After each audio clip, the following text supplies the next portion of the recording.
are very excited to have you here on the Bishop's Corner. Tonight, we have some very exciting questions on the board. The question really is, what do men need to know about women? Wow. And that's a big question because all of us guys out there that are watching, that's a question we all ask. But before we get started, we're going to motivate you on going out there to vote. There's a lot of all the different states have different procedures now on voting. And so we're just going to share some quick information with you before you go out. So please pay attention as we play this video.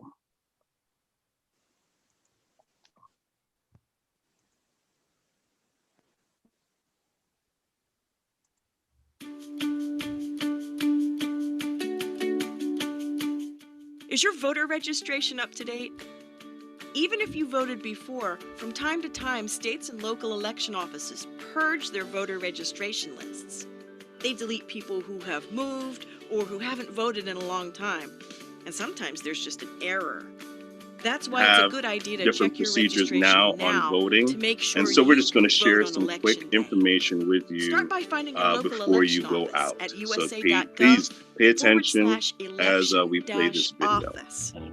You may be able to check your registration online, by phone, by mail, or in person. When you're reviewing your voter registration, here's what to look for. Your name. Is your voter registration up to date? Your address, even if you voted before, are up to date. From time to time, states and local election offices purge their voter registration. If you can't find your name on the voter list, they delete people, or your information is wrong, or who haven't voted your election office right away to correct the error. Sometimes there's just an error. Did you recently move or change your name? Depending on where you live, you'll need to update your registration or re-register. Ask your election office. Sometimes just moving a few blocks away can actually change your polling place. And check your registration if you have not voted in the past couple of elections, or you didn't mail back a postcard from your election office. They might consider you inactive and purge your name from the voter registration list. Don't wait until Election Day to discover you can't vote. Check your registration now and learn more about voting at usa.gov/voting.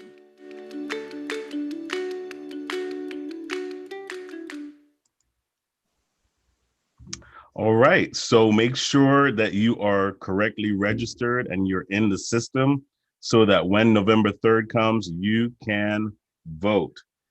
Now we're going to start our program, and I'm going to introduce our host for the evening, the Honorable Bishop Dr. Herbert N. Scott.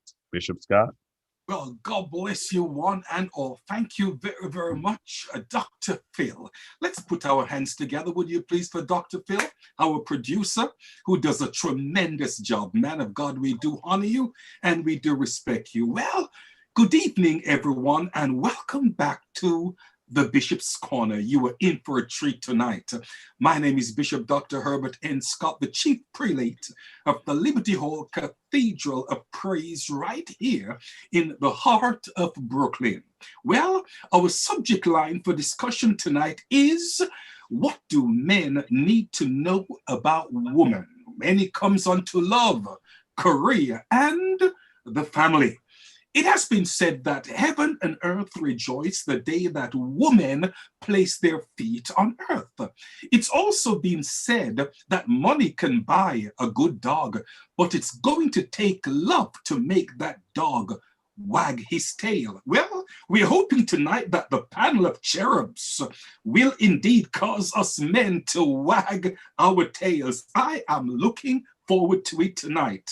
Would like to welcome at this time the audience that are weighing in, and also our illustrious panel that we have tonight. We want to thank God for the Right Reverend Dr. Heather Francis that is with us. Can we put our hands together, make her feel welcome? Woman of God, thank you very much. Then we want to thank God for my little brother, Apostle Lucian Roas. My God, we thank God for the man of God all the way from up north. My son from England, Bishop Neville Wollaston, is with us tonight. Oh, and then we want to thank God for a young man that we all love and respect, Pastor Richard McKenzie Jr. He's also from Brooklyn, and you know that good things come from Brooklyn. Well, sitting beside Dr. Heather Francis, we have a beautiful young lady by the name of Gabby, and Gabby makes Dr. Francis look so beautiful. Gabby, thank you very, very much for weighing in. Then we have a lovely young lady all the way from Connecticut. She's a part of the ministry where Bishop Neville Wollaston is the man of God, the overseer, and that's none other but Kadesha Simpson. Woman of God, thank you very much for coming on. God bless you, and please maintain that beautiful smile. Last but not least, ladies and gentlemen, my daughter. She's the best of the best, Dr. Gizelle Phillip. Come on, put your hands together for my little girl, all the way from Brooklyn, and you know that good things come from Brooklyn. Well, my God, let's talk about it tonight. Let's talk about it. The question for our consideration that the ladies will explain to us tonight is, what do men need to know about women? Well, some weeks ago, we were told that women really don't want much. They just want the alpha and the omega and everything in between. So, Dr. Heather Francis, would you please come, woman of God, and tell us, what is it that we men need to know about you all? Good evening, everyone. I'm giving honor to our host, Bishop Dr. Herbert N. Scott, also our producer, the company PNBG, which is run by our head producer, which is Dr. Phil. God bless you. Also the panel, everyone that is on tonight. I'm not going to name all the names. God bless you, everyone. It is such an honor to sit among such people who are esteemed. What do men need to know about women? We talked about it yesterday when it comes to family, career, and love. I believe that the question itself is very subjective, because based on the generation that you ask this question, you're going to get a varied answer. If you ask the younger generation, their answer is going to be different based on someone who's like me, who's a bit older. And then there's a factor in there that may change the whole thing and put a boomerang in it based on experience. Based on where I am right now in my life, I'm going to answer it from my perspective.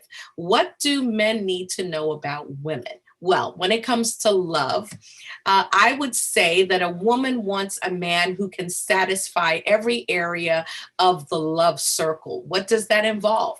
It involves the philia, which is the friendship.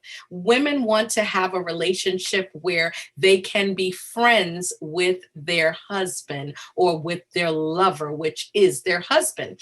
And you don't want to just be a husband, but you also want to be a lover. There's something that sounds so good when you say your husband is your lover. And you don't just have to call him, oh, my husband, but he's my lover. Also, women want that eros kind of love. We want the romantic love. We want eroticism. We want to be romanced. We want to be wined. We want to be dined. We want all of that. But then we still want the agape love. We want that fulfilling spiritual love where a man will take care of me the same way that God takes care of the church. How is that? The first thing he did was sacrifice his only son so that we could have a right to the tree of life. Baby, what are you willing to sacrifice? What are you willing to give up to get my good graces? You give me grace, I'll give you grace. When it comes to career, well, now based on experience, based on what women have to work hard for, depending on the woman you ask, women want to feel valued because now we have to earn a seat at the table when it comes to leadership. Now we have to make sure that we cross our T's, we dot our I's, which means we acquire the degrees, we acquire the education that now allows us to sit at the table with men of a certain status. stature. So we want to feel valued. We want to feel appreciated.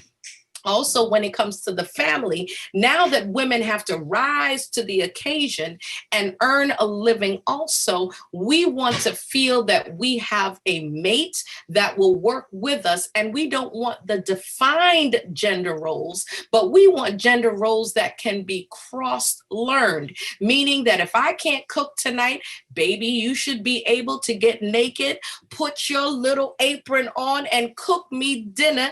And when we're done, I'll cook you dinner my way. Amen. Hey, to the man. Heather Hallelujah. Francis, a question. Do you think men really understand?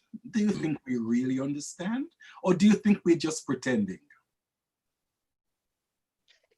No, but you know what? Here's the thing, Bishop. Marriage is, when I'm talking marriage now, because I'm talking either prospective marriage or marriage, because I'm speaking from a Christian perspective. So I believe that marriage is an institution where, and in an institution, there are levels of learning.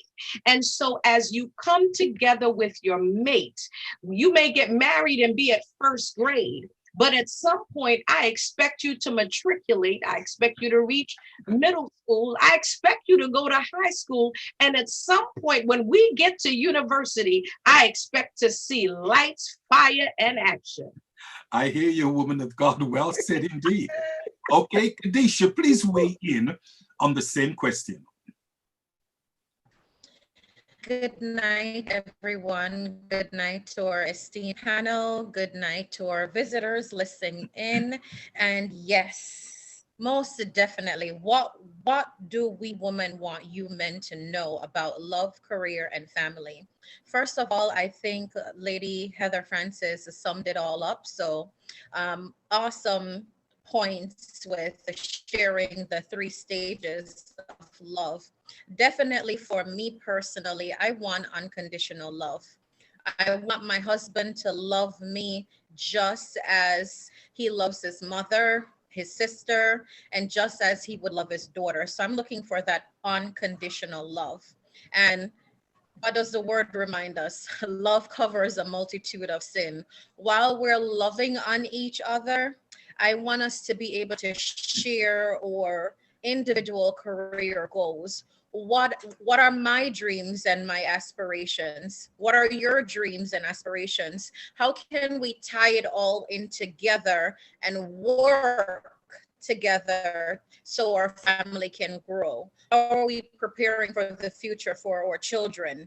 How are we investing? How are we growing, not only on a material basis, but on a spiritual base, on so many different levels? We need to connect.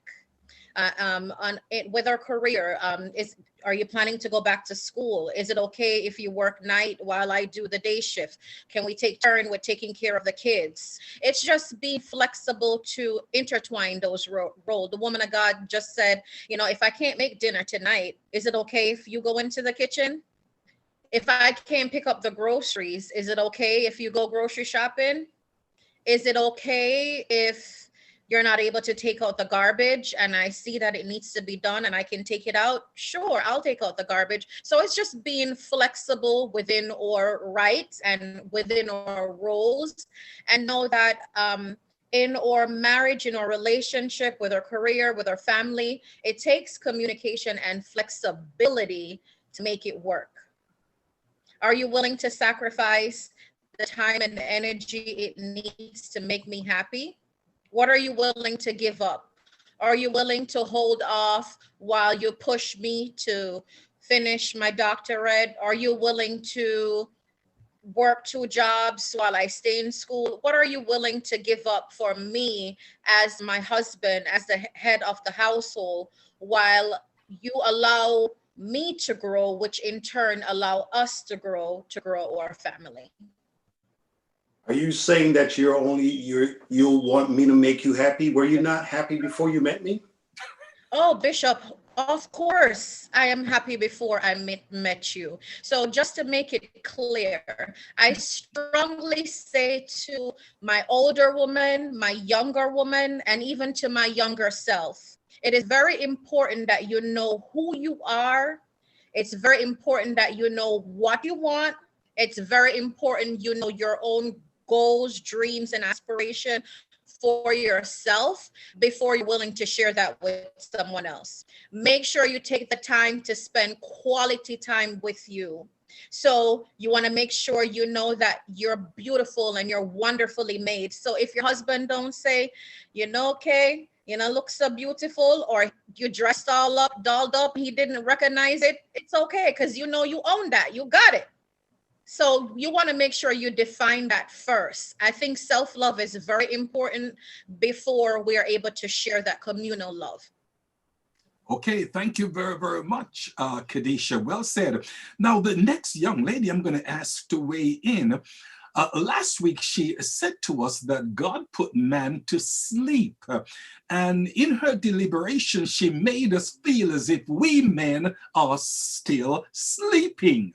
So this time we'll be asking the lovely, the delightful Gizelle Phillip to weigh on in with this question. What do men need to know about women?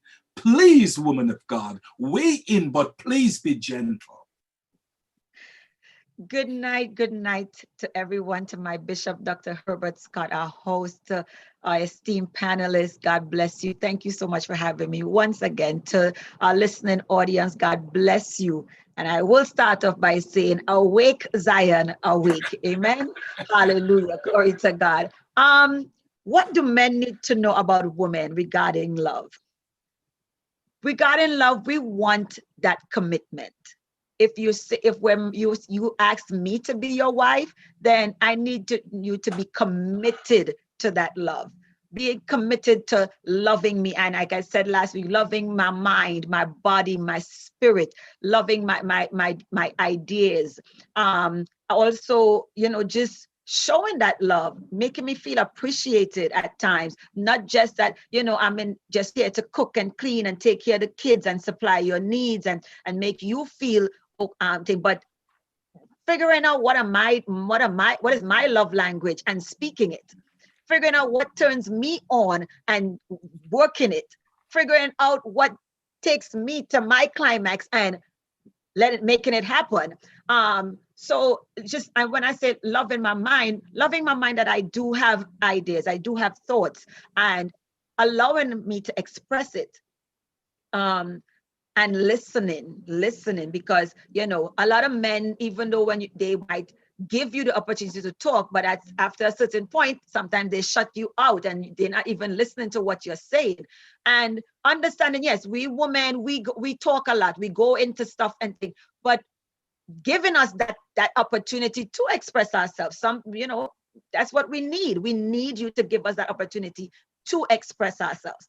When it comes to career, yes, I believe that there needs to be an understanding from the get-go, whether it's the courting stage and dating stage, where you talk about career and stuff. What is my desire? Because I had dreams and aspirations before I met you, and you the same. So, and bridging those two together, but not trying to dumb down what I desire and what I had dreamed for myself, but helping me to either achieve it if I have not achieved it yet, working towards it, and just bringing that balance of, like Sister Kadesha said, if we're not there yet, are you willing to work and let me go to school, or I work and you go to school, and vice versa? When you accomplish, then you allow me to accomplish. Not because now the children are here and we're taking care of the kids, all of a sudden my dreams, aspirations go out the door or put on the back burner because now the kids have to be taken care of.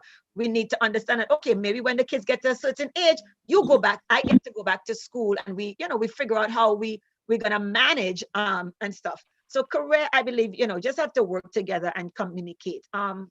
When it comes to the family, I truly believe in the time that we're living in, that we need to work together. It's no longer, this is what the man do and this is what the woman do, because most households, both man and woman are out there working in the field. Both of them are working tediously, long hours and all of that. So if you're getting home before me, you could start dinner. If you get on before me, maybe I cook dinner and you give the kids a bath. Maybe, I give the kids a bath and you help them with their homework. You put them to bed tonight. I put them to bed, tomorrow. And because at the end of the day, you want to still have that energy for each other. But if one individual is doing everything, then you don't have the energy for each other because one person is burnt out.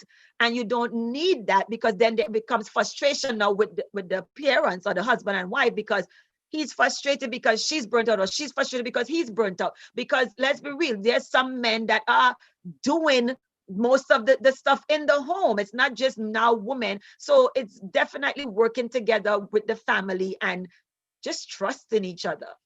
Trust. Okay, woman of God, thank you very, very much. Thank you. Now we have the youngest female on the panel, the beautiful Gabby, and we'll be asking her at this time to please weigh in with the answer to this question, the things that we men need to know about you, woman. Good night, everybody. Good night. Thank you again for having me on this show. I always love coming on here. It's super fun. So I think our fellow female panelists have made a lot of good points in regards to themselves and generally.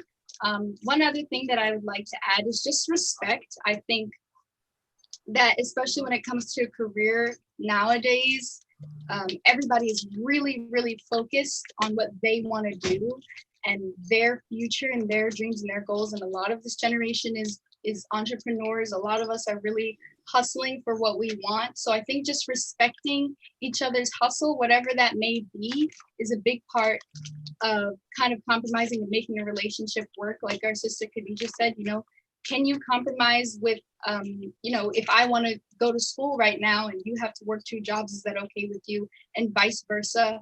As far as family goes, being able to work together with the kids, future kids, when we have them, making sure that the weight is equal and that, you don't fall into the woman does all the work and she has to stay home. Like, will you be okay if you have to stay home and take care of the kids and I work? Is that okay with you? And not feeling threatened by the fact that maybe I make more money than you and we go through that period of time where I have to be the sole breadwinner and you have to stay home with the kids. Is that okay with you? That sort of thing. And as far as love, just being able to show it. I believe our Dr. Gizelle Phillip said, know my love language and be able to fulfill it. So like everybody's different. Everybody shows love different and everybody gives love differently. So being able to know each other on that level, you're in a relationship. So that should be a given. So yes. Okay, thank you very much. Dr. Heather Francis said something very, very interesting. She broke down the 3 compartments of love. But the week before, what she said was this: to men, love is equivalent to sex. Love is equivalent to sex. Well, first, let me put it to the ladies, okay? Is that true, ladies? To men, love is equivalent to sex. No. It is. And then after, ladies, we will hear from the men concerning this portion of the question. Okay, Dr. Gizelle, would you like to weigh in first, please? Thank you, Bishop. I do believe that there are times that men do equate love to sex. And that's how it's communicated to us. It comes across that, and that's why I said last week, I believe that yes, we love sex. Yes, we want sex, but we don't want to feel like we're sex objects. We don't want to feel like that's all you want us for. Like that's all the only role we can fulfill. That's the only time you desire us. That's the only time we look pleasurable in your eyes. That's the only time you want to communicate with me is when you want to, because it's just like your child. You know when your child wants something, all of a sudden they start with the daddy and the mommy, and you look this and they start all, and you're like, what you want? It's the same thing with some of us, our men, in our marriages. You know, but we don't want to feel like we're sex objects. We want to feel desired. We want to feel wanted, but not just like you just hump me and you feel good and you come and then it's like you roll over. No, no. I'm sorry. Okay, Kadesha, please weigh in on this question. So Yes, Bishop, I totally agree. Men equate love to sex. Also, in my personal opinion, I think what is also important to men is commitment. I feel like they'll have you as a wife, but at the same time, they entertain others. And when I say entertain others, I think it's just the way you guys are wired, where I'm not saying that you're cheating, because cheating is, let's see, the term cheating is, the word I'm looking for is, help me here, ladies. What's the word I'm looking for? So when I say men are not only looking for commitment, but the way they're wired, I'm trying to say that they're open to, well, not open to anything. That's not the word I want to say. My God, help me with what I'm trying to say, Lord. What I'm trying to say is men entertain on so many different levels. When we say men cheat, oh God, I'm segueing into a whole different area, but cheating is not only sexual penetration. I'm saying men cheat on so many different levels. Men Like cheat emotionally? with conversation. Men cheat flirting. Men cheat, like you're not even aware of what you're doing. So yes, I'm sorry, Bishop. No, go ahead. Okay, go ahead. So yes, I can say to some point, love equates to sex. Okay, okay. Let's hear from Gabby, please. Go ahead, Bishop. Okay, I'm gonna speak from my perspective because, as you all know, I'm not married and I've never been in that kind of relationship. But the way that I will speak on the way that men approach single women, I think they approach single women with a very kind of sexual intent, at least in my experience. They don't approach you with like, hey, how are you doing? They're like, hey, sexy, you know, like it's a very kind of sexual approach to it. So you don't even feel like, you don't even want to talk to them. Do you know what I mean? Like, it doesn't feel like they want to get to know you. It just seems like they just want something from you. You feel sexualized. Are you Right. talking about men in the church or men on the outside? Both. Okay, okay. Dr. Heather Francis, please, would you weigh in on this question? Well, I stand by what I said. I do believe that, and I'm gonna chime in with where Sister Kadesha was going, that cheating comes on many levels, and sex for men. I don't think men realize how sexual you are. We do. You do? Yeah. But not you, because here's the thing. No. I don't think all men realize that, because there's a level of, I think I'm chiming in with Kadesha here. Flirting. I want to call it flirting, because it can be conversational, like she said, it can be emotional, it can be people that you allow yourself to have a connection with, and that can violate and make a wife or your partner, your lover, feel intimidated because you have that connection with someone else. And Why so does it have to be perceived as flirting, though? You know that there are a lot of men who have more female friends than male friends. You know that, right? And vice versa. Does that mean we're all cheat with all these females? But not every man has the same intention, or not every man comes off the same way. The fact is, there are some that do come off that way. And put yourself on the other side. One of the things that I try to do when I speak to people, even in counseling, I try to put myself in their shoes and see how they may be perceiving something. And so we always have to keep in mind, how is that person feeling when someone is coming at them in a way that makes them feel like my daughter said, sexual, because that's not how all women want to be addressed. Mind you, there are some women, and I'm sure it's probably outside of the church, that may feel when a man goes, hey, sexy, you know, you looking really good in them jeans. Whereas to me, I'm offended by that. My daughter is offended by that because you know, because of who we are, we feel offended. Some women like to be objectified. Let's keep it real. Some women like to be objectified, but not all women like that. So I think someone typed it in the chat that you have to get to know someone. You really do have to get to know them, but how you approach them kind of sets the atmosphere from where you go from that point. And I do believe in relationships, there are some men, now let's keep this in mind. I'm going to go back to what Bishop Wollaston always says. Bishop Wollaston always says, go back to the model that we were given.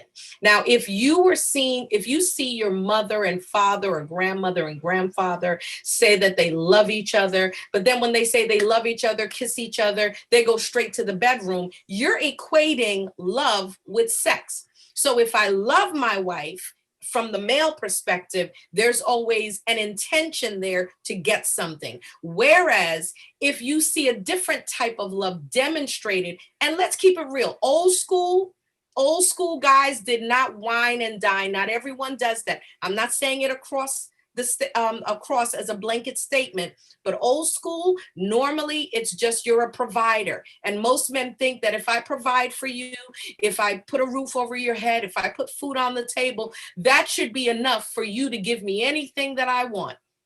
And that equates love to sex. Now I'm saying things without saying things here. Otherwise, there's a different perspective. The new woman or the modern woman does not necessarily need you to provide, you know, the house and provide the car and provide the groceries. They want the romance. And romance doesn't necessarily mean you have to buy me flowers. You have to, you know, take me to dinner. There are different ways. There's love notes. There's different ways to tell a woman that you love her. Just being her friend and being a companion and being there for her, being understanding, being compassionate. So there's so many levels to love that, you know, but does the man really understand that? Have men experienced that?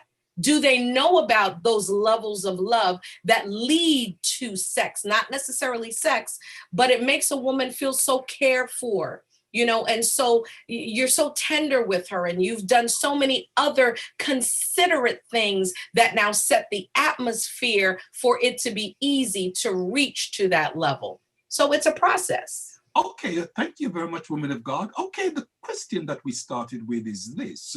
What do men need to know about women? And it was Dr. Heather that had stated last week that to men, love is equivalent to sex. And she's asking the question, do men really know? Well, the men on the panel, let me ask the men. Men, do you really understand how a woman thinks? Talk to me. Is love equated to sex? Men, please help me. Bishop Neville Williston, please. Bishop, go ahead, man. Please. Bishop Scott, Bishop. Yes. I'm just wondering if my female counterparts are living in a bubble like the NBA. I'm for real right now. You know, I'm sitting here listening. I'm hoping to hear things like, I want my husband to know that we can learn together. I want my husband and I to know that together we can accomplish together. Maybe one time out of this conversation, I heard the word together. I hear things like, you know, I hear a lot of, I want him to make me feel. I want him to make me blank, blank, blank. And I'm saying, come on now, can the brother get a break here? My God. No, I do understand that we don't necessarily have to provide the roof over our heads and you know, they own everything now. They own the farm, the pig, the goat, the curry, the whole nine. I mean, what's a brother supposed to do? You understand? So I said it last time, and I say it again. I do agree that today it's very difficult for a man to know what his role is. And I'm not talking about taking out the trash and cutting the grass. Because again, Dr. Heather just mentioned the old school, our grandparents' parents. Primarily what dad did was provide and protect. The role was clear. My thing is, ladies, if you feel that we're not doing a good job or we're not understanding you, don't feel bad to take us by the hand. Or don't expect that we got to know everything without you telling us what you want. That's what we're Your doing now. expectation is unrealistic. That's why I'm asking if you live in a bubble. I'm We're serious taking you right by the now. hand now, Bishop. Say it again. We're taking you by the hand now and leading you. Oh, now you're doing Yeah. it. Yeah. But 28 years, 28 years later. towards individuality, because the question says, what do you need to know? So Exactly. it wasn't geared towards a unified answer. It was an individual answer. It's individually asking me, what do I want you to know? So I'm not going to include you in the answer because you need to know the information. I understand. And Dr. Heather, it's safe to say you're speaking for the majority of women with your answers. All of you are. So we still need to know. But I understand what you're saying. But my thing is, let's learn together. I agree what you're saying, that at your age, it's different from Gabby. And at Gabby's age, from my mom's and your mom. I understand we're in different ages or eras and what have you. But just what I'm basically saying, come on now, give a brother a break here. What about love? I mean, what's wrong tell me what's wrong. You talk about how we're wired. I didn't wire myself this way. And I think Dr. Gizelle talked about, you don't want us to look at you as being objective sex objects or whatever. I don't want to feel like I'm raping y'all either, or we're just begging, or can I give you $5? I mean, I don't want to feel that way. And sometimes that's how we feel. Because either your head hurting, you're tired, the baby's up, I got to get up at 5. What's a brother supposed to do? Talk to me. What am I doing? Take 3 cold showers and go to bed? Bishop Wallace. Come on now. You might have to tonight. You might have to tonight. Not good. Because all women that have higher sex drives than their spouses. I personally know women that would take it every night of the week. So that not the majority. Let's be clear. I know a lot of women that have very high sex drives. I know a lot. Yeah, I see the thumbs up. I see you. There are a lot of women who have very high sex drives, and they don't have a problem with taking care of their husband anytime, any place, whether it be the washing machine, the dining room, the playroom when the kids gone to school. Listen, they don't have a problem with it. So the few or the ones that do have a problem, go see the doctor, get you some hormones, whatever. You mean the other 98%? Well, it doesn't, listen, it's not that bad, Bishop. 95. But the thing is though, Bishop, you're saying that, sometimes the baby get it, and stuff. If it is okay, what did you get? Will you say, all right, baby, you lie down, I'll take care of the baby and come back and take care of business? She has to get up, she has to nurse the baby, she has to put the baby back to sleep. She's Dr. doing Heather, all of it and then still coming back to I'm just asking you what a brother supposed to do. Just work tell me what I'm supposed to do. Work together. Do I turn the tap off? Do I just turn it off? What am I supposed to do? Shut it off? It don't work like that. I told you before, their gas stations are open 24 hours a day. Some at night, you don't go to every gas stations station always for your gas. open. Listen, if you keep a woman happy, a woman will keep you happy. And if the communication is wrong, if there's something wrong in there somewhere where you're not saying what you need, because listen, didn't I said it nicely before, but let me say it again. Let me put it in layman's terms. Say it slowly so we can get it. Let me break it down for you. Marriage is an institution. If you have to learn how to turn me on, then go to class and learn. If I have to learn how to fulfill your needs, then I need to check in with the teacher or the professor and learn how to take care of you. It is an institution, and we both on both sides have to understand that we need to get the work done. Otherwise, you will not pass go and you will not collect. And then we Amen. go find another gas station to go fill up. Are you okay with that? No, that's why you thanks. go That's back. all. I'm not saying that we should do that. I'm just trying to say. It is a only if you've seen a casket and a graveyard that you already sign your name to, you could go ahead. What you mean? What you mean? I don't mean Your that. wife gonna kill you. That sounds like a threat. Listen. Okay, let's take it down a little. Okay, Pastor Richard McKenzie, please weigh on in and help us, please. My God, I'll take it down a few notches, Bishop. Don't worry. Thank you. Keep it where it's at. No. We're gonna bring it down a little bit. First and foremost, to go back to the cheating aspect that the ladies were trying to explain, I do agree that cheating doesn't just have to be sexual. There's other ways that you can cheat in a relationship. Number one, you can cheat financially, because some of y'all have accounts that we don't know about. Hello. All right. You can cheat with your time. You can cheat with your energy. There's different forms of cheating in relationships. So let's just put that out there. Anyway, so the question is, does love equate to sex for men, right? That's the question, right? Yes. All right. Let's be honest. Men, sex is important, isn't it? Yes. Sex is absolutely important. But since the ladies are telling us what we need to know, we're going to flip the script a little bit and tell y'all what y'all need to know. Yeah. You got a minute. I got a minute. I know it ain't gonna take it. I got this. Don't worry. Sex, although sex is important, love for us is not just sex. How about appreciation? How about celebration? How about you just honor us and value us? That's love for us too.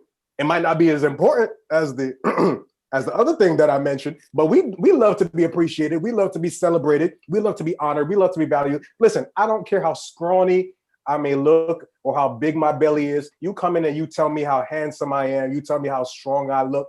Listen, there are things that will turn us on too. And for Dr. Heather, listen to me. I know what you want. You ain't getting us to wear no apron and no kitchen frying chicken. I'm telling you that right now. I am not going to show up in my kitchen, amen, with no clothes on and just an apron frying chicken. Listen, there's other ways that we can come together and turn each other on, all right? There's other ways that we can do this. So ladies, as much as you tell me, explore. Explore what? Can you make I'm not Dora. What I got to explore for? I'm not Dora. All right. So, Pastor Richard, yes. can you make an ice cream sundae with a cherry on the top? Lord have mercy. Bishop, back over to you, sir. And now may the say Okay, I'm going to ask at this time our apostle, Rojas, please weigh in. Madam, would you please? Well, certainly I want to say good night to each and every one. It's certainly a joy and a pleasure to be on the Bishop's Corner. Apostle Ross, come on, man. Tell them the truth. Get to the meat. Well, I'm going to appreciate this this group. I got a genuine love for the brothers. You're muted, Apostle. Okay. Yeah. That's because his love is only for the brothers. Yeah. No. For the you know. But it's beautiful to come together. And tonight I was doing a lot of listening because it's what we need to know. And you're telling us some of the things that we know already, but it's nice to hear it from you. And so tonight I wanted to be a good listener, you know, but some things that I know that I didn't hear that some of you all mentioned was like, you got to understand us because of the way we speak, because women sometimes can use their mouth as a weapon. In the book entitled Men Are From Mars and Women Are From Venus, it says one of the things is that men get things done, women like to talk about it. So a woman's mouth, a woman's way of talking can really send you almost crazy. Sting. A man want to get in a fist fight and it's over. A woman want to talk for 2 hours. You're preaching, sir. And that could drive a man crazy. I'll go back to the Bible now. It's better to live in the corner of a house than to be in a mansion with a brawling woman. You know, so we want you to say what you have to say, but don't overplay it. Now, how we need to understand you guys too, women, sorry. What about, I didn't hear you say, what about when I'm going through, we men have midlife crisis, you women go through menopause, you might have a good sex drive, a low sex drive, hot flashes. We need to understand you in those areas, you know what I mean? So I didn't hear much about that. And I didn't hear the word compromise, that we are willing to meet each other halfway, you know? Because listen, Bishop Wallison said something. God wired us this way. Men are boorish by nature. It doesn't mean sex is everything. It doesn't mean that sex is just for procreation. It's for entertainment. It's to enjoy one another. And we are more inclined to want than women. And I think once we are fulfilling that area, it can be really, I tell you what, sometimes you might have a disagreement with your wife and you come together for a time of intimacy. It does wonders. Sex is a very powerful thing, and we cannot underestimate that. But we men is not only equate love to sex. You know, we like to treat a woman nice, make them feel like they're the queen of the palace, Yes, sir. and so forth and so on. So yeah, I mean, I listened tonight, and yeah, I would like to make you guys happy. You know, I like to make my wife happy. You know, so I hear you. As Bishop Scott say, I feel you. Thank you. Thank you, man of God. Hear me, and hear me good. Okay, the first question we asked was, what do men need to know about women? Now, let me ask the ladies this question. Are there anything, ladies, that you don't want the men to know? Oh. Are there anything that you women don't want us men to know? Bishop Scott, we don't have time. That was an under the table question. I want to hear from the woman tonight. Start with Dr. Gizelle. We've dealt with what women need us men to know. But are there anything that you don't want us to know? I am listening, and guess what? I'm not sleeping now. I'm wide awake. Talk to me, ladies, and I'm throwing this out to you, Reverend Dr. Heather Francis, Dr. Gizelle Phillip, Kadesha, and the lovely Gabby. Talk to me, talk to me, talk to me. What don't we want you to know? If you asked me this at 27, it would be a completely different answer. And now at 50 something, I'm gonna give you the 50 something year old answer. Give us both answers. No. Why not? You're holding out on us. No, I'll give you both answers. The 27-year-old me that was courting to be married would have said, what don't you want to know about me? Nothing. Because I was a completely open book, and I think I was a little bit too honest. And sometimes honesty can be seen as a weakness, and you can be taken advantage of, unfortunately. Now, the 50-something-year-old me, what don't I want you to know? That I will always be saving for a rainy day, just in case you decide to flip the script on me. Same thing I say. Secret account. Same thing. Jesus. Dr. Gizelle? I didn't know any better then. Now we talk about Bishop. Oh, okay. Go ahead, Gizelle. No, Apostle, you go ahead. I know my. So let's hear from the ladies first. Okay. And then, we'll hear from the men. Go ahead. What I would not want you to know, that I'm always 5 steps ahead of you. Oh. You think? Always 5 steps ahead of you. What you think I don't know, we know. The bank account, you know, that rainy day bank account, y'all know we have it. So that ain't nothing. Y'all know we have it. But yeah, I'm always 5 steps ahead of you. That's one I don't want you to know. Okay. Kadesha? Uh-huh. Are you lost for words, Kadesha? You're muted. You are muted. Okay. Okay. What I don't want you to know, I don't want you to know that I'm always prepared for anything. So I'm ready. Whatever it takes, I'm ready. Okay. And that can be anything. So when I say I'm ready, as my sister just said, if you flip the script, it ain't even only about the bank account. It's about, I already have in my head potentially where I want to go, what I'm going to do. It's a plan. Okay. And it sounds as if you just came up with the plan.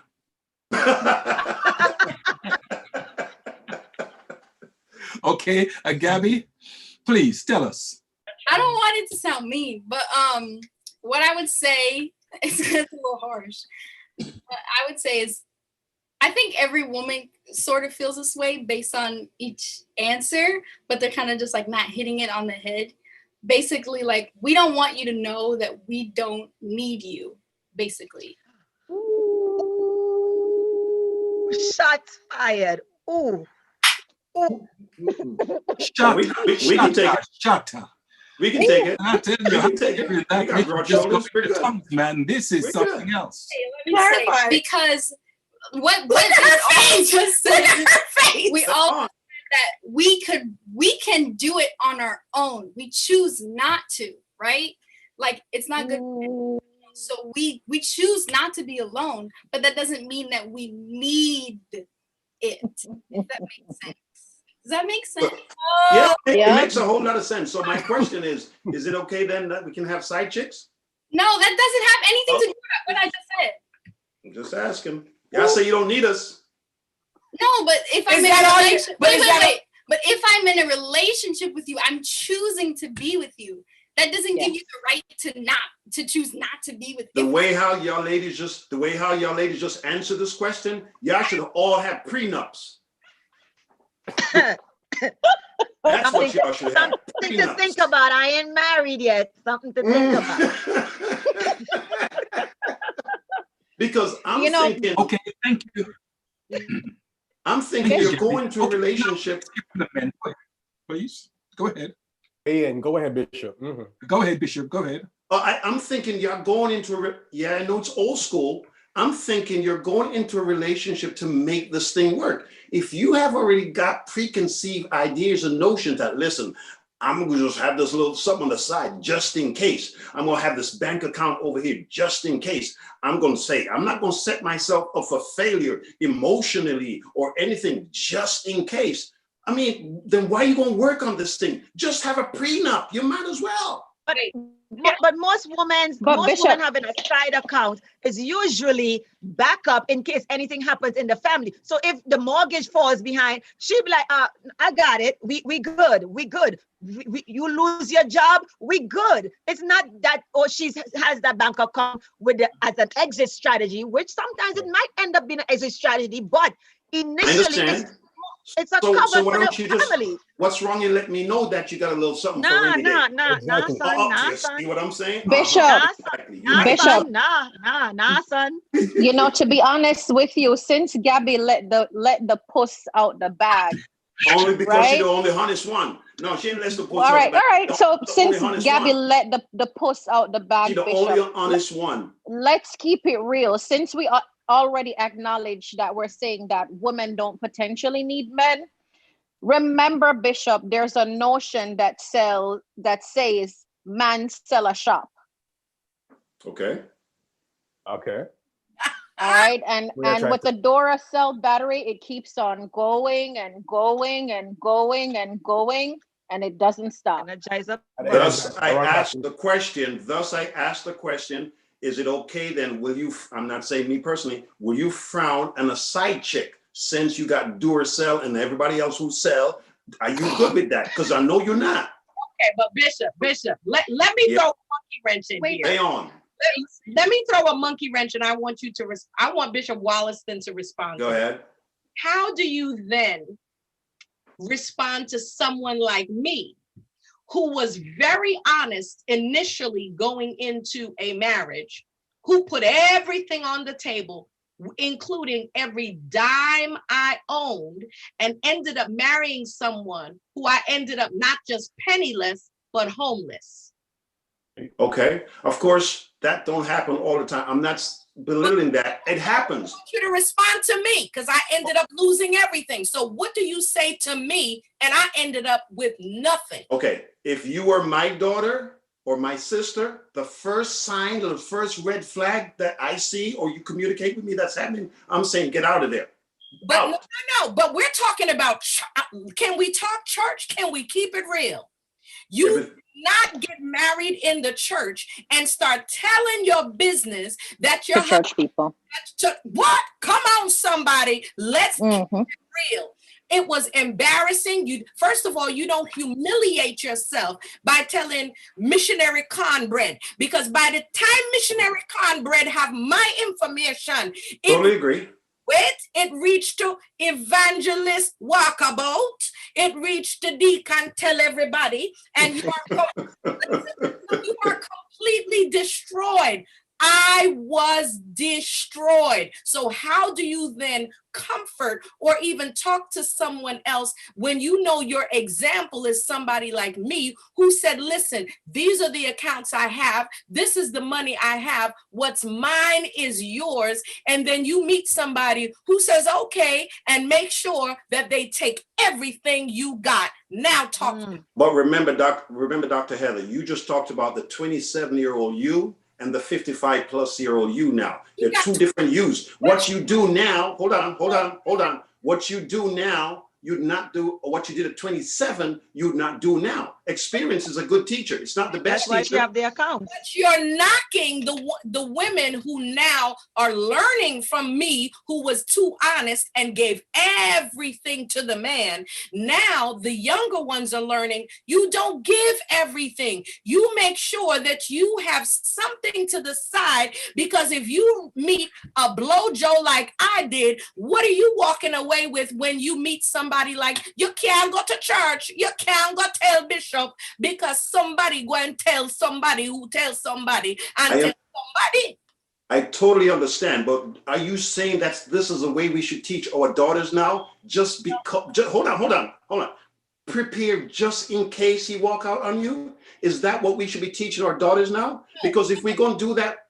No, this is what I'm saying. Let my daughter answer. No, I understand what you're saying.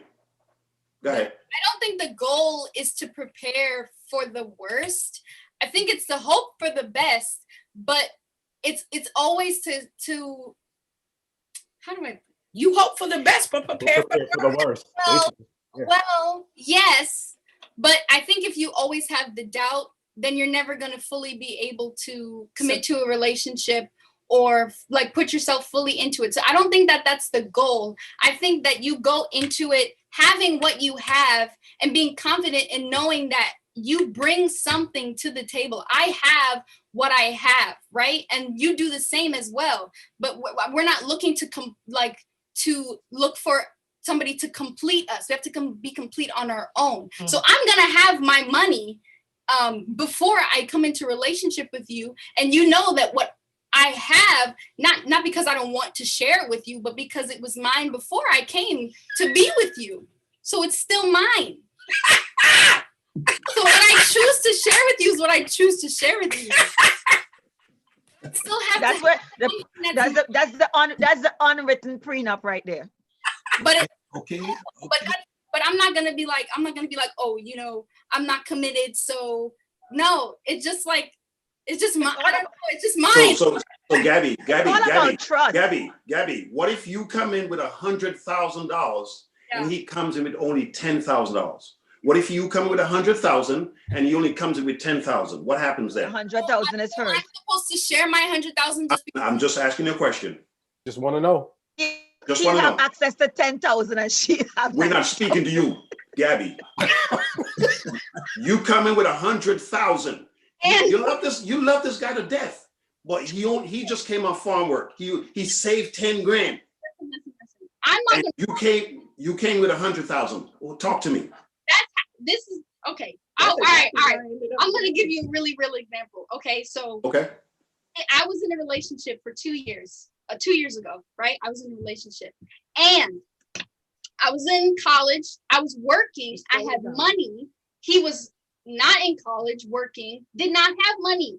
Okay. So he'd be like, oh, I want to get this. And I'd be like, all right, bet, I'll give you a little something here and there. My mom advised me not to do this, but you know what? I didn't listen. And I was doing it anyway because I loved him. Right. But then my money started to run out. Did the love run out too? Did the love run out? Yes. The love run out. The love run out when the money run out. No. It didn't. No, but my point is you can't eat love. Right. I can't go into a relationship expecting because I have money, I'm just supposed to just give it to you just because I totally agree. It's not fair. It's not fair. No, you're right. So and it's the same thing with the man. He shouldn't have to give all his money because it can be reversed. The woman comes in with 5,000, the man come in with 100,000. I'm not saying that you give all your money to the woman either. And it's all about trusting each other. This is why we have to be really careful with who we join ourselves together with, because it's all about trusting each other, because I'm believing what you're telling me and you're believing what I'm telling you, and we're coming together and to work this thing. It's trust on so many different levels. Well, it's obvious, Gabby, that you're definitely a smart person. And of course, your mother has a lot to do with that, with teaching and training, because to me, that's a deal breaker. That's definitely a deal breaker, because what you see is what you get. You call it red flags. Red flags don't mean go. And if you see so many red flags, it means stop, get out, don't keep going. Unfortunately, a lot of women see the red flag, but they keep going, and then they get burnt and burnt and burnt. Remember, a guy go into a relationship with his head, see what he can get out of it. A woman goes with her heart, and 9 times out of 10, her heart gets broken. She's never going and thinking with her head. She's going with her heart, butterflies and all the rest of this nonsense, and she gets burnt. So yeah, kudos to you. That's because women fall in love with potential all the time. All the time. Potential to be broke for the rest of your life? You don't know that when we're in love and we're falling in love with potential, because yes, but Dr. Heather, like Gabby. No. The thing is, we fall in love with a dream that we have brought just conjured up in our own minds. We fall in love with a dream that we have, that we hope and pray that one day he will change. We see, listen, red flags never turn green. Red flags never turn green. And we see it through big billboards, and we still rushing because we believe that he'll become the man that I have in my mind. And it never happens. It never happens. I know Bishop Scott's going to take it back, but it's like, no knock to the women. It's like some women, they find their husbands outside and they talk about, oh, I'm going to get him saved. I'm going to bring him to church. Wherever you find him, if you find him in the club, that's where he's going to be. If you find him in the bar, that's where he's going to be. A woman must always find a man in the presence of God, because that's where Eve found Adam. Eve found Adam in the garden, in the presence of God. If you don't find your man, I know what you're going to tell me, all things being equal, I know what you're going to say, but I'm just speaking in general terms. I'm not saying he can't be a devil, but what I'm saying is you must find him in a certain place. Yes, Dr. Heather, you might find him in the presence of God with all the red flags, then run. Run. Don't wait for it to turn green. Don't wait for him to wash it out. You see red, we just heard a moment, red will not turn to green. In the presence, outside of the presence, wherever, if you see red flags, keep it moving. Amen. Okay, now hear me. We could go on all night. The first question we asked was, what do men need to know about women? And I asked the question, what is it that women really don't want men to know? They haven't told us yet. Okay, Apostle Roberts, would you like to weigh in, sir? And then Pastor Richard McKenzie, and then the next question. Men don't want us to know. Yes.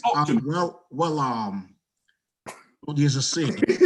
There is a saying: once bitten, twice shy. All right. And when we have bad experiences, sometimes we live them out. Yes, we do. So because of the experience that Dr. Heather had, but it's not a one size fit all. She might have that experience, other people might have different experiences. So in the book of Job, it says that very thing that I have feared has come upon me. Mm-hmm. You cannot go into a marriage thinking, suppose 5 years down the road, in case I'm divorced. Remember, we said this is for better, for worse, for richer, for poorer. And we make a lifetime commitment. Sometimes it happens. We people get divorced. We understand that. But I'm saying we going into the marriage and we're not hoping, you know, like in a game, you're playing not to lose. You know, so you're going into the marriage hoping that it works. But if we go in the back of our minds, hey, just in case, yeah, prepared, but we can't go just in case because we're not talking about unsaved marriage or in the world. We're talking about Christian marriages. Now, in today's world, Bishop Scott, it's different from years ago. My mother, for example, never worked in her life, not because she was lazy, but that was the culture back then. My father was the provider, and my mother did the housework, and that was not easy to raise 8 children. Listen, today I had my grandson with me. He's 3 years old, and I was home alone with him. I told my wife, not another day, I can't. He grabbing, he pulling, he pushing, he grab. Come here, don't do this. Don't remember, I'm 60. You don't have the grandkids no more. Stop it, put it down, don't put it in your mouth. Take it, stop, come here, come. Sit down. Oh, too much. So my mother raised 8 children, and in those days, like I said, there was no Chinese store down the block for pizza. We grew up in the islands. She cooked every day. So it's easy to say she was home. But in full-time job. I heard what Gabby was saying. Today, people not carrying nobody. You got to bring something to the table. Now, Bishop Wallison, you said if someone make 100,000 and the guy make 10,000. Now, when we talk about unequally yoked, we think about saved, unsaved. Is that unequally yoked? Yeah. And I'm not putting nobody down. I'm not despising their small beginning. You making 100,000, you have your PhD, and you took a guy from McDonald's. Somebody, how is that going to equate? Come on, Bishop. How is that going to balance here? Come on, Apostle. So I don't think and listen, let me tell you something.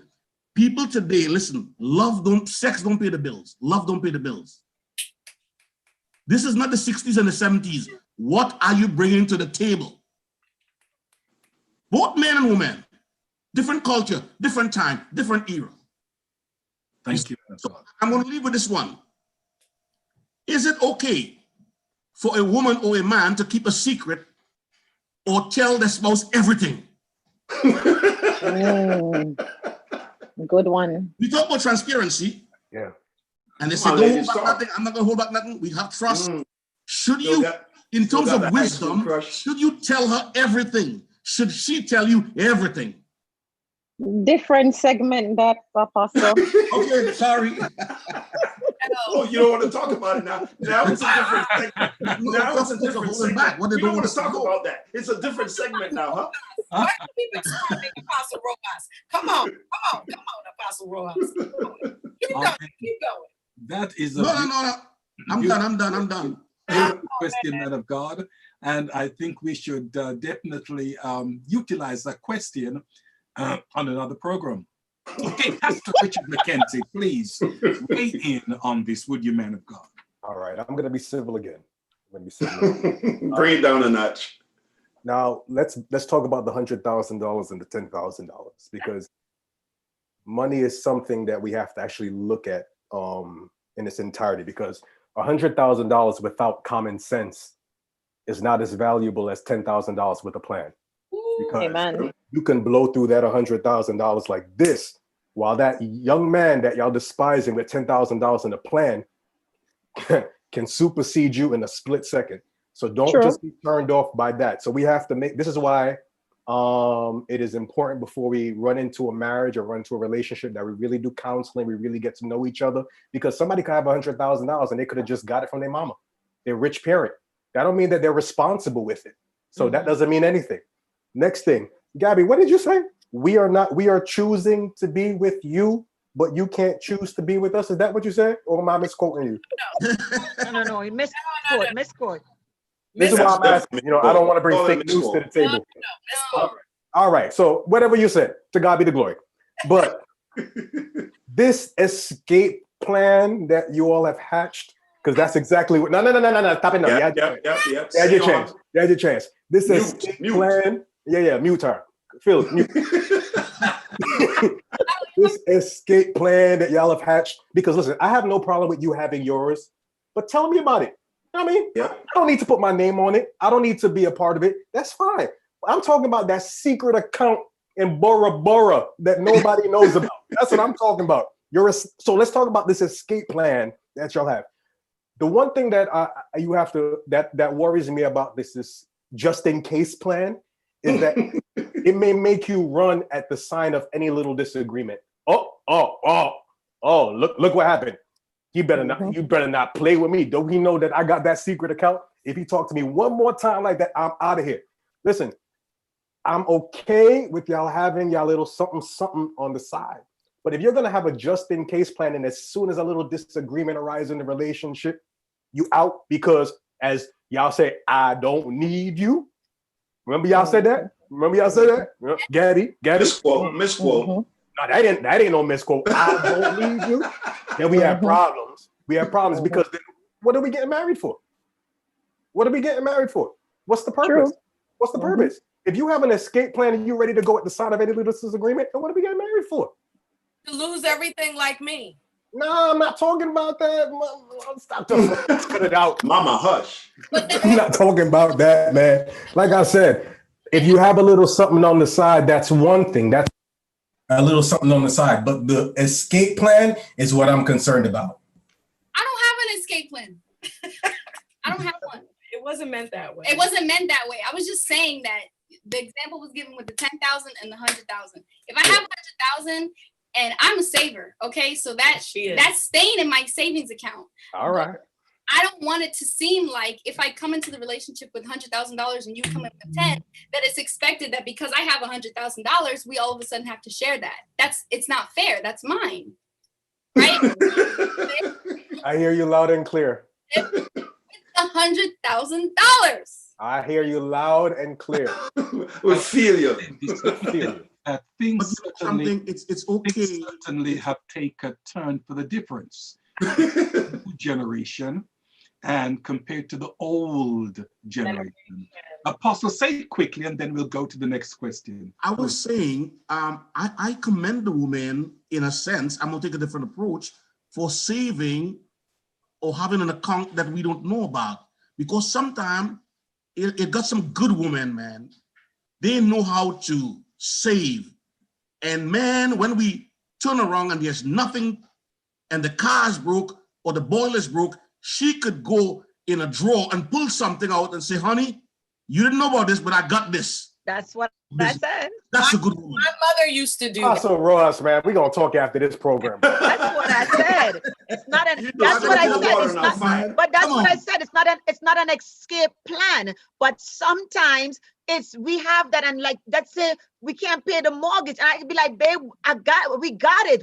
It's not that I got it, but we got it. The mortgage is covered for 3 months, or we can buy grocery. Don't worry, we can go on that vacation. It's not necessarily an escape plan. You guys are kind of taking it the wrong way. It's not an escape plan. Most women, it's not an escape plan, but some it is. I'm sorry. Hallelujah. Thank you, But Jesus. not everybody has the same intention. Not everyone has the same. Exactly. And that needs to be said, because I don't want the men to be so defensive to think that all women are like that. If anyone ever saw the movie Jumping the Broom, the husband and the wife were very, very wealthy, and the husband was the one who worked and made all the money. But the wife also thought that he had taken he thought that they had all their money. He thought he had lost everything. He thought he lost everything. And he said, baby, we're going to lose the house. We're going to lose this wonderful life. Just enjoy our daughter's wedding because that's the last of our savings. And she went to him and she said, baby, I love you. She said, we did not lose everything. She said, when we got married, I made sure I put some money away for a rainy day, and they were able to recoup and stay on their feet together because she had money saved on the side that she didn't tell him about because he was into brokerage business. He was, And he was always investing. And he invested until there was nothing left for him to invest. And if it wasn't for her, they would have lost their life and their way of living. So it's not for a bad intention. It's so that it's there. God forbid anything happens. At least you know you have a woman that will save some money. Come on, man. Beautiful. Hello. As long as good intentions is behind it. Can we say amen to that? Amen. Okay, now hear me. Ladies, 2 minutes each on this question because we've including you, Dr. Heather. Okay, the second question is, why are details so important to you ladies? My God. Why are details I'll make mine short and sweet. important? Please go ahead. Short and sweet. If it is task driven, if I've requested you to do something and I just expect it to get done, I'm different. I don't need to know all the details. However, if it is something that needed to get done by a certain timeline and it did not get done, then I may want to know what were the events that led up to you not being able to do what you're supposed to do. Otherwise, I just want to know that it is done and that's it. I don't need to know details. That's just me. Okay, Dr. Gizelle. I would say I'm not much of a detail-oriented person, but details do help you in your decision making about a particular situation or incident, or just even to, it helps guide your decision, because if I have every detail, then my decision is I am better at making a decision. Whereas if things are left out, it's kind of sketchy. You really kind of left hanging in the balance. I would say details help us women with decision making. Okay, details help us women in decision making. Okay, Kadesha, please. Detail helps us to know where we're going. So it's a guide. It's like the blueprint for building a building. It helps you to know where to go, what to do, what not to do. So I like to know the details. I'd like to know what I'm getting into. Okay. Okay, Gabby, please. Yes, I think that women in general tend to be overthinkers. That's just in our nature. I think generally, I'll speak You're right. That, Amen. So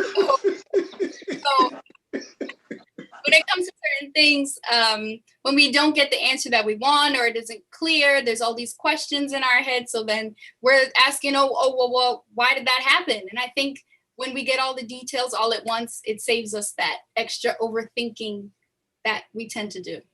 Men, are women really detail-oriented?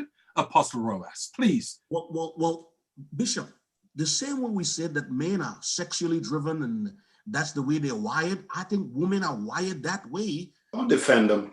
To learn, to get into the details. Of course, like it says, men are from Mars, women are from Venus. They like the details. A woman was arguing for 2 hours. Hello? Yeah, we're hearing You're you. there. We can hear you. We're hearing you. We can hear you. Saying something? No, go ahead. No, we can hear you. I almost lost my train of thought. A woman will argue for 2 hours. Yes. A woman will argue for 2 hours, and a man will want to fight in 5 minutes. So women are more talkative, if I may use the term. Again, statistically, they speak 3 times more than the average man per day. So they like details. We like, how was your day? My day was good. I'm done. Well, tell me what happened from the time you leave the house to what happened. We don't like to. We like to, just get to the point where a woman, generally speaking, she's more detail oriented. Amen. Okay, Bishop Neville Williston, sir, tell us. I think it's a matter of trust, or should I say distrust. That's just my opinion. They want details for what? So you can check timelines and how this, for what reason? If I told you the car is fixed, how did you fix it? What did you do to fix it? When did you? It's fixed. What was wrong with it? What does it matter? It's fixed. Your car is now running. What was wrong with it? What part did you buy? How much did you pay for it? Where did you get it? How long? It's fixed. We are fixers. We just want to get it done. End the story. Ooh. Thank you, man of God. Okay, Pastor Richard McKenzie, please. The answer is yes. Yes, they're more detail oriented than we are. My wife is on. She'll tell you, listen, I'll come in from work. How was your day? It was all right. What'd you do? Stuff. That's it. But she'll talk. I know I'm gonna hear it when I go, but she'll talk about the phone calls that she had, how this one was this and this one was disrespectful. And I'm like, But for me, honestly, I come home. How was your day? Good. What'd you do? Stuff. I'm home. Love you. Mwah. That's it. Okay, last question. Ladies, you've got 1 minute to answer this question. If something happens to me and I cannot perform sexually, would you cheat? Something happens to me, I cannot perform sexually. Would you cheat? Dr. Heather. No, I would not cheat because there is more than one way to skin a cat. Would you still be cheating? No, I would not cheat. We find other ways to find happiness. Would that be cheating? Done together. We will. Oh, okay, just want to make clear. Just want to be clear. Got you. We will find a way together. I like that word, together. Way, Bishop Wallace. Dr. Gizelle, please.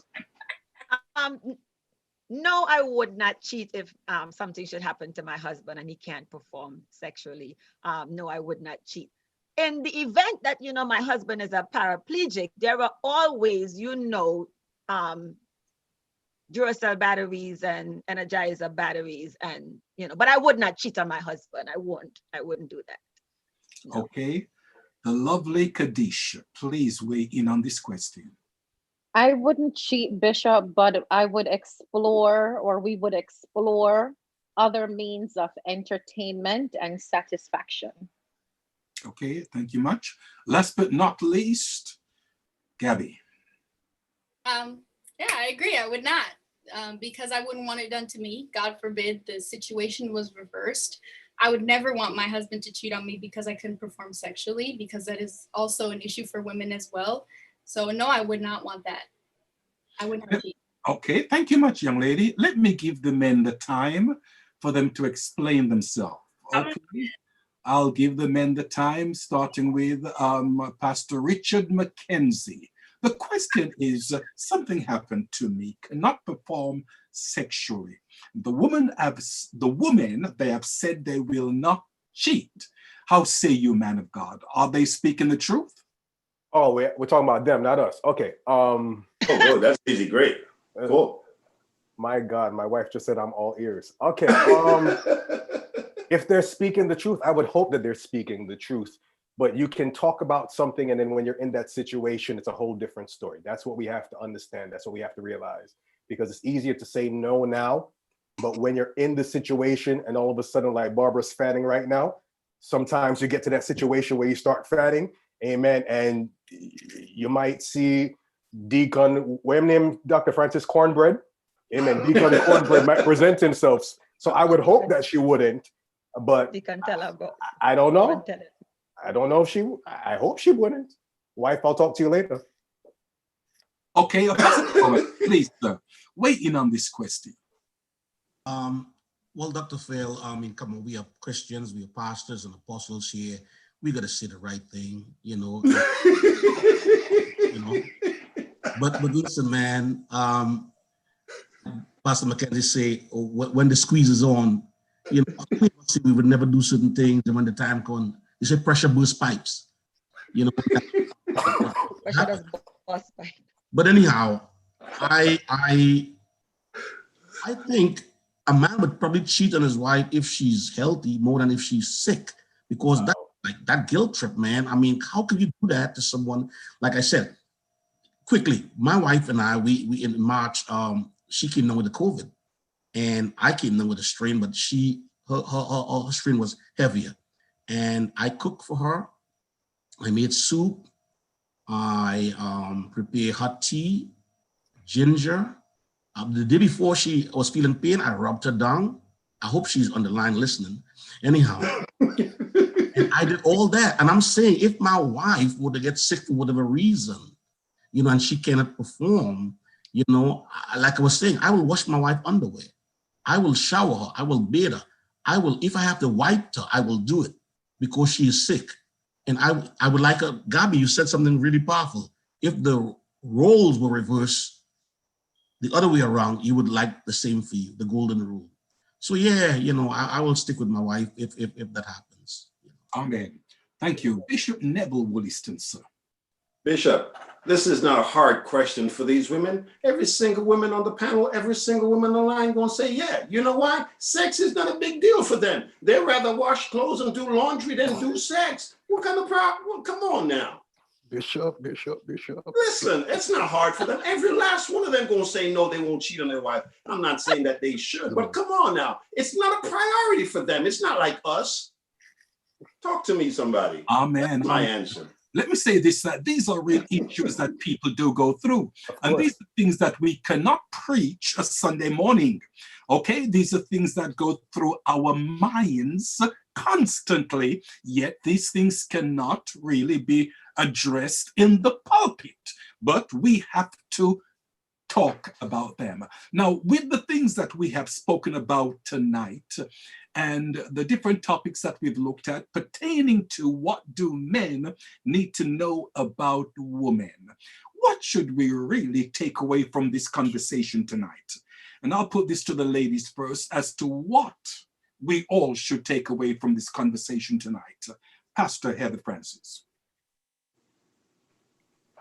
I believe the key is understanding and learning how to relate one to another, because each of us come into a relationship with different ideals, different ideas, different goals, different dreams, and different hopes. But the goal is for the unification, because as we said, marriage is an institution. So I believe there has to be a lot of learning, a lot of understanding, a lot of compromising, and a lot of what Sister Kadesha said, flexibility, so that it can work. Thank you much. Dr. Gizelle. Good. What we should take away from tonight. Trusting each other, communicating with each other on all levels at all times, and just be willing to grow and shift with each other, because so things happen in life, and you have to be able to shift gears, but doing it together, because it is a marriage. You two have become one, so it's not about just me, myself, and I anymore. So definitely trusting each other, communicating with each other, appreciating each other, and working to make the marriage work. Thank you very much, daughter. Okay, at this time, the lovely Kadesha will come to us. Yes, Bishop, I agree with all my co-panelists. So definitely communication is number one.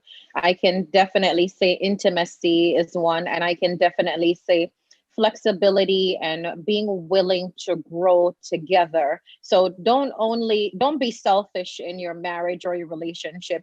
Make sure as you're growing and doing it together. Let's build each other up, because when you look good, I look good. We all look good. Beautiful. Okay, Gabby, please. I would say something to take away regarding the overall question, what is it that men need to know about women? That it's different. You're never gonna, women are different. We're just one panel of women. It's just 4 of us here. 5, how many? I can't count. 4 of us here. So, you know, you have to be able to be willing to learn your partner, you know, learn their love language. Not everybody wants physical touch. Not everybody wants gifts. Not everybody wants words of affirmation. You just have to learn your partner, learn what they like, and vice versa. You know, women be willing to do the same. And then I think that's the great foundation for any relationship, just willingness and compromise and willing to learn, like our Reverend Dr. Heather Francis said. Thank you much. Okay, Pastor Richard McKenzie. All right. Praise God. What did I take from this? I took from this that men are like pound cake. Easy to make. While ladies are like a 10-layered cake with about 3 or 4 different tiers on it. However, I'll say this. Although we might be different and our makeup is different and we may be wired differently, as long as we come together with one mind, one heart, one focus, flexibility, compromise, and communication are instituted, we can make these marriages work. We can lower the rates that are high in the church. We can make it work. Okay, thank you much, sir. Dr. Neville Williston. Yeah, Bishop. I think this is probably one of the few times I'll agree with Dr. Heather Francis. What